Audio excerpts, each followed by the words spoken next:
Michael, welcome to Legal Practice Intelligence. Thanks, David. Appreciate you having me on. Yeah, no, I've actually been a bit of a fan for a couple of years now. I think somebody at one of the blockchain companies, Consensus, who are doing some work in law, mentioned your name to me, and I've actually sort of followed from afar, looking at a lot of your stuff on LinkedIn, and I guess some great educational pieces. You've just been to a conference recently. That's right. I just got back from Consensus in Texas and NFT NYC in New York, which was huge. You might see from media headlines that there's a crypto winter, but certainly all the people at Consensus and NFT NYC, which was absolutely jam-packed, are all focusing on building and getting amazing things happening. Brilliant. So just for those folks who probably a small proportion of people don't actually know you, do you want to give us an introduction and I guess how you work with business and law firms and that kind of thing, what you do and a bit more about you? Sure. So I'm the partner of the blockchain group at Piper Alderman Lawyers. I think we have one of the largest crypto blockchain-focused digital asset teams in the country. So our team is 10, which has grown from 2 a few years ago. Quite pleased with how fast we've been trying to keep up. We operate our blockchain group as an industry-focused group. So I decided early on that blockchain and crypto would be such a big growth area that they would need their needs serviced in all different ranges, from M&A, employment, tax issues, obviously financial services and regulatory side of things. And also for my sins, I sit on the board of Blockchain Australia, and I'm the company secretary of the Canadian Australian Chamber of Commerce. So we increasingly work in our group, obviously, with companies around the world. The nature of crypto and blockchain is quite international in nature. I guess it's actually interesting because you sort of, terms are flowing around like blockchain, NFTs, Web3, crypto, different cryptocurrencies and all that kind of stuff that's sort of going around. I guess in lay terms, to a law practice, how would you describe what that kind of looks like, just in lay terms? It's just the internet again. Is how I often describe it. Remember what the internet did and how that changed things a little bit? It's just that again. It's just everything being completely repiped in the background and business models being completely disrupted and changed and brand new ways of product delivery happening. It's just that.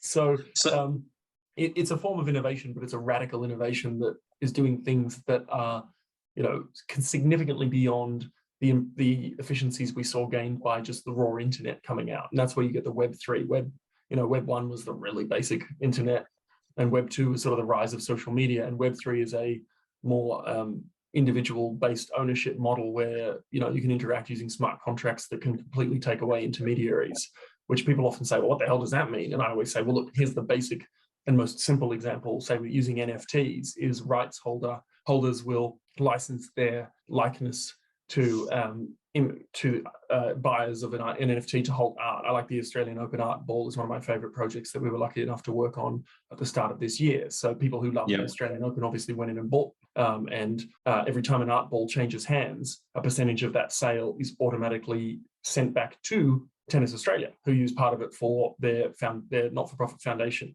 So, people say, I don't know what this is. It's automation and efficiency is what it ultimately is. But being able to do things like process royalty payments out of transactions without having a company dedicated to do that, people who have to push the buttons, is an incredible level of efficiency. I saw recently, I think it was a story about Penfolds as well. I think Penfolds have actually got some NFTs for some of the wines that they're putting away for people.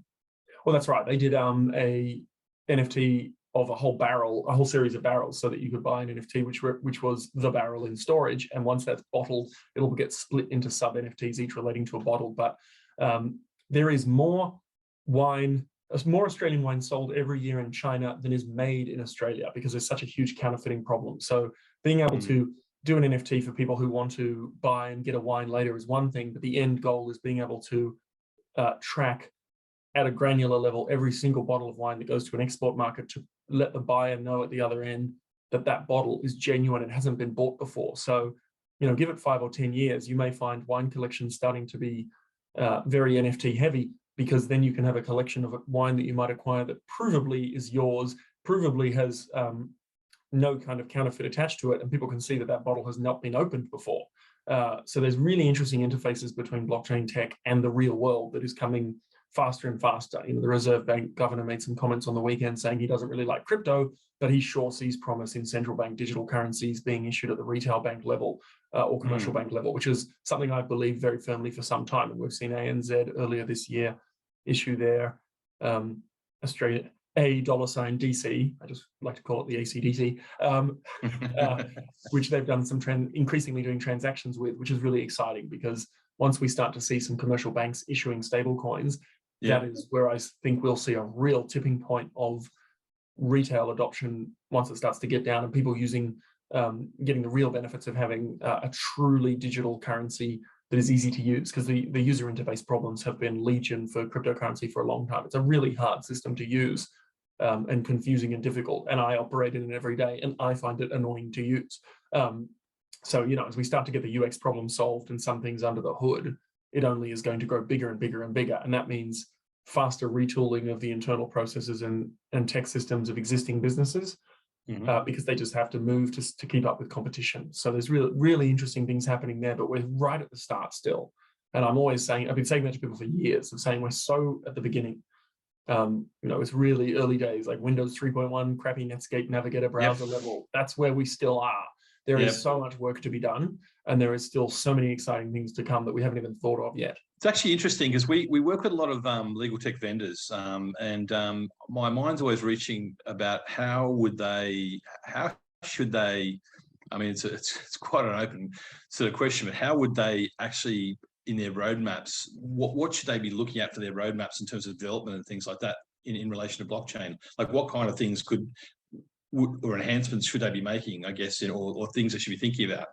They probably should be looking at how their systems how they can hollow out their systems internally to interface with smart contract systems. So just by way of example, one of our clients, Ligon, which is owned by several of the banks and does digital bank guarantees on the IBM Hyperledger system, that's a win-win. Eliminate a piece of paper that's a bank guarantee and have people able to access it from inside their internet banking. And integration from a legal vendor. Blockchain is not going to replace a legal practice management software sitting on someone's desktop. However, the legal practice management software, which interfaces with and has API connections to really interesting blockchain-based projects like Ligon, so someone who is handling leasing, for example, would want to integrate their processes with a digital bank guarantee, because it's going to make the process of doing that lease faster. When they're signing up, if they're doing work for a shopping center owner or a building owner, there's a lot of leases that have to be done, and bank guarantees have been a thorn in everyone's side over them for a long time. So that kind of piece of integration is really important for a vendor, because somebody else might do it first, and that's that kind of efficiency. If someone is looking at systems and says, "Hang on a minute, this system is just faster because it's got more automation and efficiency around it and delivers a better result for clients," we can either maintain our pricing and be more efficient internally, or we can deliver better pricing for the customers by using this more efficient solution. The market forces will push it in that direction pretty quickly. Is that some of the consulting you guys do? Like, would you actually work with, I guess, so you're working with software vendors to actually help, I guess, interface into projects, or actually give them ideas or consult in those sort of areas? Look, we work with quite a variety of clients who want to bring in blockchain elements to what they're doing. So the short answer is yes. I have this unusual background in that I ran a startup and was a software developer in the late 90s, early 2000s, exited. I don't pretend to be a very good coder, but there just is, and I also thought most lawyers would know coding by now, would all have knowledge to do this, but I do come from a slightly unusual perspective that I really get in the weeds, and I like to understand how the software is working and what the interfaces are. So part of the enjoyment of my practice is dealing with people who are doing interesting projects and also coming up with things that can help them. I'm very, very commercially minded that way, to say, well, hang on, you're doing it this way. Have you thought about doing it that way? And then working it through. So that I find that to be really enjoyable. So we do work with businesses that are looking to do something, because we also see lots of similar ones. And blockchain is a hard concept, and there's interesting things that fall out of it. So having the benefit of being in the space for 6+ years and having worked at the coalface with a huge number of projects internationally and in Australia, we often have had people probably worked on a dozen land tokenization attempts. So, having the expertise of being able to say, people have done this, people have done that, here's what's worked, here's what's been the challenge, is really helpful. And I really enjoy helping clients get their products out the gate and be successful. So that's a lot of fun from my side. Yeah, no, brilliant. I mean, I could actually see massive value there, given all the knowledge and expertise you've got in that crossover between, I guess, product and systems and IT, and also law as well, and blockchain, and actually being at the forefront of everything. I mean, what should the average sort of law firm, I guess, if you're sort of taking a suburban practice or a mid-sized practice, I mean, what would they and where they probably don't have the depth or can't get the depth of expertise in terms of blockchain and Web3 and those kind of things. What should they be worried about or thinking about with what's going on with Web3? Look, I suppose if they are not interested in getting into the weeds on the tech and really understanding what's going on with the blockchain technology, people didn't need to understand how did the internet work and understand coding and TCP/IP and whatnot when the internet came out, right? That's why I describe it as it's just the internet again. What they did need to understand, though, was there was a thing called email. And I think there was an amusing story from the old days of, I can't remember which law society, but a letter to one of the law societies saying, lawyers must not use email. This is terrible. It's an absolute debacle of a piece of technology. It would be a breach of professional standards for people to send electronic communications, which could be intercepted along the way, et cetera, must be done in mail and fax. They're the only secure way of doing things. But when it comes to Web3 and this technology, having an open mind to how fast the tech is changing, and it is hard because you're talking about, particularly for say a suburban small practice, they want to focus on their clients, they want to focus on delivering things, but they need to have an eye in the forward-facing mirror, as it were, to say what's coming up, and what can we do to be more competitive and more efficient. And that unfortunately takes a time investment, but it's a very worthwhile time investment to make. But for a while, it's been waiting to see, is there anyone who's deploying anything that's good enough? And that hasn't happened in the last few years because things have gone probably in the more pure crypto way and lots of ideas being tested, but we're starting to see them come through now. Yeah. So being able to understand it enough to assess, well, what am I investing in? Because switching costs are expensive in systems, practice management. And that's one of the biggest things that slows down law firms from moving around and changing over to other systems. But keeping an eye out of what can we do, who else is bringing out good UX API interfaces with systems that we could plug into and make our workflows faster, because that's what the clients ultimately care about, is getting something done right, getting it done quickly, and getting it done at a fair price. And in some cases, the getting it done right and quickly is the most important. And if that can be done, then for smaller practices, it might be an opportunity to be able to command a premium price before others get into the space, or it's just about otherwise, if you're doing it in a more inefficient way and you're a firm, you'll lose business to those who are doing it more efficiently. There's also that balance between people who are just pushing out cookie cutter, off-the-shelf precedent stuff and those who are doing super bespoke work. That distinction will continue to blur and get closer and closer together, because people doing bespoke work should be commoditizing everything they can internally anyway, and then making sure it's customized on top. And those doing the pure commodity style work who really want to do that are still going to push as hard as they can to commodify what they can. Does that make sense? Yep. Yeah, no, absolutely makes sense.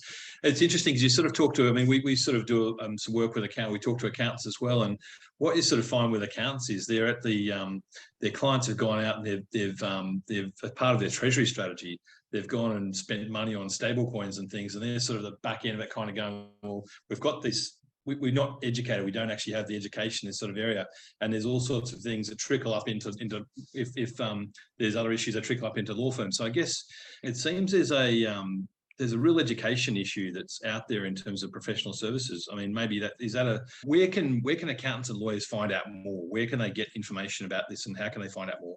Well, we do quite a bit of training with accounting firms because lawyers and accountants work closely together. Accountants have a slightly easier job in that, doing the numbers and the accounts is a bit easier than figuring out some of the grey areas of law and where things might fit in certain definitions, or where the law was not designed for this sort of thing. But similar problems in accounting standards of how do you bring these things to account. Look, there has never been so much material available before for free online. Crypto Twitter, as it's known, is huge. Obviously very technical, a lot of people diving in. There is so much material, and the blockchain and crypto communities are so friendly and welcoming that if someone wants to get in, they need to do little more if they're in a capital city than to look at Meetup or Reddit and find a local meetup that's happening and rock up and walk in the door and say, I know nothing, but I want to learn. And then they'll probably find 2 or 3 people who go, come with me, I'll look after you, and suddenly go, why are you being so friendly? You trying to sell me something? And no, they're just someone who says, I want to help you understand, because this is something that's had challenges of reputational stories and bad press in the past. So you've ended up with an interesting community that has to be very friendly and welcoming and teaching people, because there's so many bad news coming out from people who don't understand how it works, and don't understand, cost benefit analysis that comes out of these things. I guess, what do you see in the next 12 months actually happen? Where are they trending to? Are we going to see, you mentioned stable coins before, and with banks adopting stable coins, potentially speaking, and there being more acceptance around cryptocurrency and more business models being put into that world? What do you see happening? Look, well, we've got a bit of a crypto winter that we've been going into in the last few months, with some unfortunate deleveraging and collapsing, with some business models that look like they might have not been operated as quite as sensibly as they should have, which is just straight counterparty risk issues. So I think we're going to see slow train wrecks of projects that have now had the risk part of them come to fruition, which is very unfortunate. And they're going to take time to work their way through the system, and they're going to take down some other businesses with them. You also have the DCE licensing consultation process running which was started by the last government, which is continuing and ongoing at Treasury. Which is going to have an outcome of some kind of licensing, a sort of a light market licensing arrangement for digital currency exchanges, which the exchanges have been crying for. It's incredibly unusual to have an industry saying, please regulate us, please put licensing on us, because we want the bad actors to not be here, and we want to be able to distinguish ourselves from bad actors because of this overarching scam narrative, which is unfortunately, catching valuable local exchanges. I think also the way that blockchain and crypto in particular has grown, we're going to see some consolidation. You saw SwiftX merge. We're going to see other mergers in the space. I just acted on the acquisition of a client of mine by a Canadian listed company which does NFTs. That was actually the company which worked on the Australian Open Art Ball and an Elvis DAO project. So we're seeing listed companies and other businesses recognize there is serious value here. I think KPMG just brought out, an Emerging Giants in Asia report that had, top 20 industry sectors, and NFTs was number one. Of the 5,000 odd, I think, businesses they surveyed, I think it was over 1,000 were NFTs. So there's a huge Cambrian explosion of NFT businesses, because this is a real blockchain application. Being able to get that, as I mentioned, a clip of the sale price and automatically move it back to the rights holder. I was talking about it 5 years ago in presentations saying, look, someone could play a piece of music at an event and pay a royalty to the owner of the music. Now one of my clients does that, and it's live, and you can actually do it. And, we'll see ticketing. Ticketmaster announced some impressive stuff at NFT NYC for the US market around bringing in collectible tickets effectively. Currently, you just have QR codes when you go to a concert or a sporting match. Once upon a time, you had a ticket. And if you're like me, you collected them when you were a kid, and you were like, oh. And I've taken my kids to some musicals lately, and they've got their, they really want to keep their ticket stubs. Humans by nature are hoarders, right? So my kids have their little Hamilton ticket on the wall, and they love it. And we're going to see all that go electronic. And instead of just having a boring ticket stub, you'll have eventually your Hamilton ticket with a little image or clip from the show being there as a digital collectible that people will enjoy and have something that they want to keep. But also, you'll probably end up with, my theory is, everyone will be a scalper, because I think you'll see every kind of ticket that can possibly be sold to be made available for resale. And my personal view is that will go all the way down, and it will annoy a bunch of people, because they'll say, I hate scalping. But guess what? You might be able to pick up tickets 6 hours before a show with confidence that you're not meeting a dodgy person in the car park outside a show, hoping that they're actually selling you a legitimate ticket. You'll know it's a legitimate ticket because it's blockchain secured.